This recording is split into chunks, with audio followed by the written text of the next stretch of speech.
Belajar lagi bersama Ibu Ninda.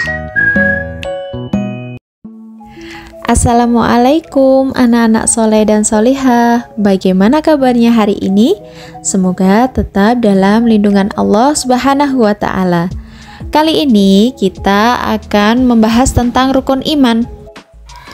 Rukun iman itu ada 6. Yang pertama, iman kepada Allah Subhanahu wa Ta'ala. Yang kedua, iman kepada malaikat-malaikat. Yang ketiga, iman kepada kitab-kitab Allah. Yang keempat, iman kepada nabi dan rasul. Yang kelima, iman kepada hari kiamat. Dan yang terakhir, iman kepada qadha dan qadar. Apa sih sebenarnya yang dimaksud dengan rukun iman? Rukun menurut bahasa artinya adalah pilar atau tiang yang menegakkan sesuatu. Sedangkan iman artinya percaya dan membenarkan di dalam hati kita, mengakui dengan lisan kita, serta melakukan dengan perbuatan kita. Maka dari itu, rukun iman adalah pilar-pilar yang menyangga iman seseorang muslim. Rukun iman ada 6. Yang pertama adalah iman kepada Allah Subhanahu wa Ta'ala. Artinya meyakini bahwa tidak ada Tuhan yang patut disembah melainkan Allah Subhanahu wa Ta'ala, dan meyakini bahwa Allah yang menciptakan alam semesta dan seluruh makhluk yang ada di langit, di bumi, dan segala yang ada di dalamnya.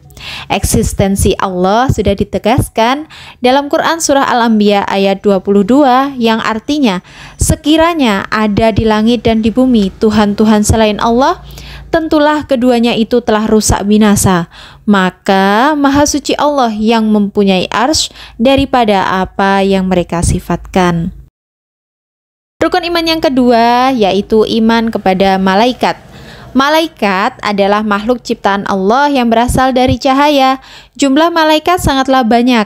Namun yang wajib diimani ada 10, yaitu malaikat Jibril, Mikail, Israfil, Izrail, Raqib, Atid, Munkar, Nakir, Malik, dan Ridwan. Iman kepada malaikat artinya meyakini keberadaannya. Keberadaan malaikat dijelaskan dalam Quran surah As-Sajdah ayat 11 yang artinya, katakanlah malaikat maut yang diserahi untuk mencabut nyawamu akan mematikanmu, kemudian hanya kepada Tuhanmu lah kamu akan dikembalikan. Yang ketiga, iman kepada kitab-kitab Allah. Allah menurunkan wahyu kepada para nabi dan rasul yang berisi petunjuk. Himpunan dari petunjuk disebut dengan kitab. Kitab berisikan perintah, larangan, janji baik dan buruk, serta nasihat dan petunjuk tentang cara hidup dan beribadah. Iman kepada kitab Allah maksudnya meyakini bahwa kitab-kitab tersebut tidak dibuat oleh makhluk ataupun nabi, melainkan diturunkan langsung oleh Allah Subhanahu wa Ta'ala kepada nabi dan rasul melalui perantara malaikat Jibril.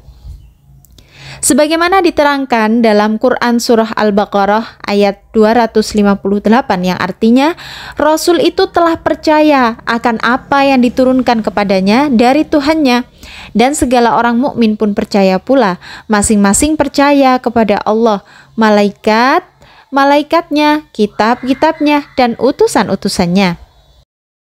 Ada 4 kitab yang wajib kita imani, di antara kitab Taurat diturunkan kepada Nabi Musa, kitab Zabur diturunkan kepada Nabi Daud, kitab Injil diturunkan kepada Nabi Isa, kitab Al-Quran diturunkan kepada Nabi Muhammad SAW.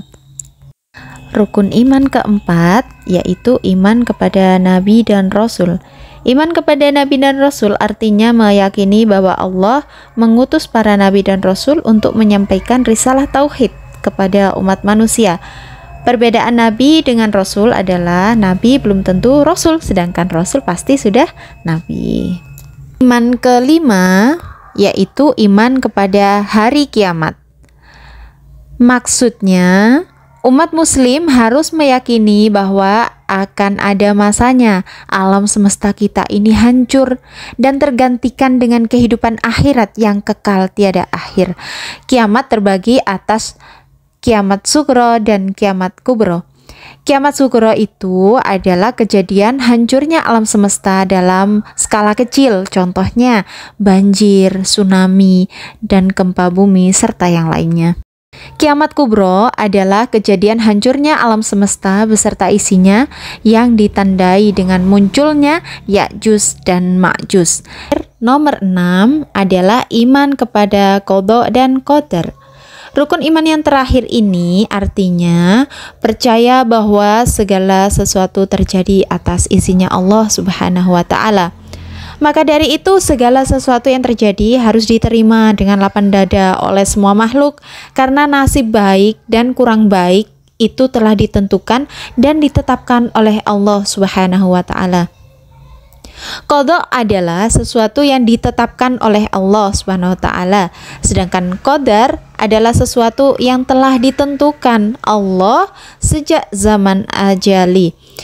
Nah, demikian penjelasan seputar makna rukun iman yang wajib untuk kita ketahui dan diamalkan dalam kehidupan sehari-hari. Kira-kira anak-anak semua sudah hafal rukun iman belum? Komen di bawah ya. Assalamualaikum warahmatullahi wabarakatuh.